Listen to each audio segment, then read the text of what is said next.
एक लड़की पैदा होती है, पूरा घर खुश होता है, कोई मिठाई बांटता है, कोई उसे लक्ष्मी कहता है।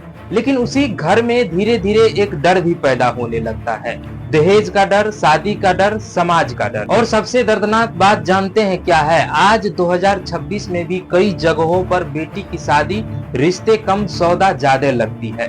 बस नाम बदल गए हैं, अब कोई खुलकर नहीं कहता कि दहेज चाहिए। अब बोला जाता है बस अपनी बेटी को अच्छे से भेज दीजिए, थोड़ा सेटअप कर दीजिए, लोग क्या कहेंगे इतना तो बनता है। और जब उससे भी उम्मीद पूरी नहीं होती तो लड़की की हंसी छीन जाती है।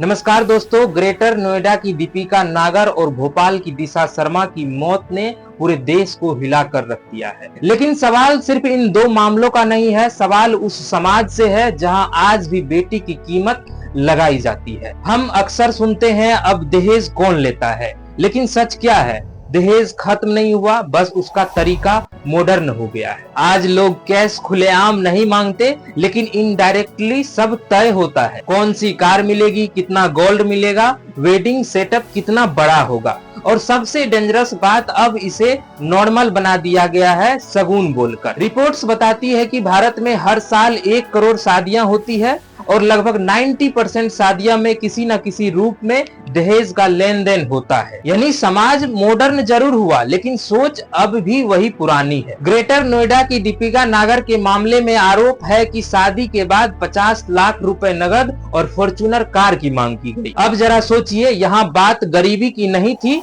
दोनों परिवार आर्थिक रूप से मजबूत बताए जा रहे हैं। यानी दहेज अब जरूरत नहीं रहा, ये ग्रीड बन चुका है, स्टेटस सिंबल बन चुका है। आज कई लोग बेटे की नौकरी को रेट कार्ड की तरह देखने लगे हैं। सरकारी नौकरी अलग रेट, डॉक्टर अलग रेट, IIT अलग रेट, विदेश में नौकरी सबसे बड़ा रेट। जैसे बेटा इंसान नहीं, इन्वेस्टमेंट प्रोजेक्ट हो और शादी रिकवरी प्लान। भोपाल की दिशा शर्मा एक मॉडल और अभिनेत्री थी, सोशल मीडिया पर एक्टिव थी, महिला सशक्तिकरण की बातें करती थी। परिवार को लगा था कि बेटी एक सुरक्षित हाथों में जा रही है। शादी एक वकील से हुई, सास रिटायर्ड जज रह चुकी थी, मतलब पढ़ा लिखा परिवार, अच्छी इमेज, ऊंचा स्टेटस। लेकिन आरोप क्या लगे कि शादी के बाद उन्हें दहेज के लिए मानसिक और शारीरिक प्रताड़ना झेलनी पड़ी। यानी एजुकेशन, डिग्री, पोजीशन, इनमें से कोई चीज इंसानियत की गारंटी नहीं है। रिपोर्ट्स के मुताबिक दिशा शर्मा की कुछ व्हाट्सएप चैट सामने आई, जिसमें उन्होंने अपनी मां और दोस्तों से लिखा,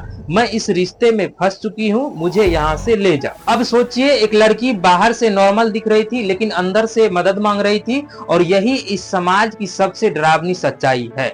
बहुत सी बेटियां मरने से पहले कई बार मदद मांगती है, लेकिन समाज क्या बोलता है? थोड़ा एडजस्ट करो, शादी बचाओ। लड़कियों को सहना पड़ता है, लेकिन यही सहन करो कई बार मौत में बदल जाती है। 1970 और 80 के दशक में बहुत सी लड़कियों को जलाकर मार दिया जाता था और कहा जाता था किचन हादसा है। लेकिन दशकों बाद भी तस्वीर पूरी तरह नहीं बदली, बस तरीके बदल गए हैं, बहाने बदल गए हैं। आज नेशनल डाटा कहता है कि हर साल 12,000 से ज्यादा दहेज उत्पीड़न के मामले दर्ज होते हैं, 5,000 से ज्यादा मौतें दहेज हिंसा से जुड़ी होती है। और ये सिर्फ रिपोर्टेड केसेस हैं। सोचिए, जो मामले कभी सामने ही नहीं आते उनकी संख्या कितनी होगी। सिर्फ कानून की बात करना आसान है, लेकिन असली सवाल है समाज कब बदलेगा। क्योंकि दहेज सिर्फ लेने वाला नहीं बढ़ाता, कई बार समाज उसे नॉर्मल बनाता है। शादी में लोग पूछते हैं क्या दिया, कितना दिया, गाड़ी मिली, जैसे शादी नहीं डील फाइनल हुई हो। और सबसे डेंजरस लाइन क्या है? लड़का इतना पढ़ा लिखा है, कुछ तो बनता है। यानी बेटा अचीवमेंट नहीं, मार्केट वैल्यू बन गया। सच बोले तो इस देश में बेटी की शादी सिर्फ इमोशनल नहीं, फाइनेंशियल प्रेशर भी बन चुकी है। कई मिडिल क्लास पिता कर्ज लेते हैं, जमीन बेचते हैं, जिंदगी की जमा पूंजी खत्म कर देते हैं, सिर्फ इसलिए कि समाज उन्हें जज न करे। और दुख की बात यह है कि फिर भी गारंटी नहीं कि बेटी खुश रहेगी। सबसे दर्दनाक बात जानते हैं क्या है? हर दहेज मौत के बाद समाज कुछ दिन गुस्सा होता है, फिर अगली शादी में वही सवाल पूछता है, क्या दिया? जब तक शादी को रिश्ता नहीं लेन देन माना जाएगा, तब तक बेटियां डरती रहेगी। और याद रखिए, दहेज सिर्फ पैसे की मांग नहीं, दहेज वो सोच है जहां बेटी को बराबरी नहीं माना जाता। जिस दिन समाज ये पूछना बंद कर देगा कि लड़की क्या लेकर आई है, शायद उसी दिन किसी पिता को बेटी की शादी करने से डर नहीं लगेगा। नमस्कार, जय हिंद, जय भारत। मिलते हैं नेक्स्ट वीडियो में।